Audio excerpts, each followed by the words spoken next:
1990 April Vishu season മലയാള സിനിമയെ സംബന്ധിച്ച് ഏറ്റവും മോശം സീസണുകളിൽ ഒന്നായിരുന്നു. 5 സിനിമകളാണ് മലയാളത്തിൽ നിന്ന് 90 ഏപ്രിലിൽ പുറത്തിറങ്ങിയത്. ഏപ്രിൽ 12-ന് തിയേറ്ററിലെത്തിയ മമ്മൂട്ടി, IV ശശി, MT വാസുദേവൻ നായർ ടീമിന്റെ മിഥ്യയായിരുന്നു ഏപ്രിൽ മാസത്തിലെ ആദ്യത്തെ റിലീസ്. ചിത്രം തിയേറ്ററിൽ പരാജയപ്പെട്ടു.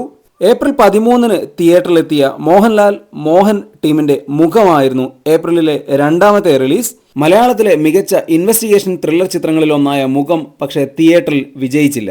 ഏപ്രിൽ 14-ന് തിയേറ്ററിലെത്തിയ മോഹൻലാൽ, പ്രിയദർശൻ ടീമിന്റെ കടത്തനാടൻ അമ്പാടിയായിരുന്നു മൂന്നാമത്തെ റിലീസ്. കാലം തെറ്റി റിലീസ് ചെയ്ത ഈ ചിത്രം അക്കാലത്തെ ഏറ്റവും വലിയ പരാജയങ്ങളിലൊന്നായി മാറി. ഏപ്രിൽ 26-ന് തിയേറ്ററിലെത്തിയ വിജയൻ കരോട്ടിന്റെ ബ്രഹ്മരക്ഷസായിരുന്നു നാലാമത്തെ റിലീസ്.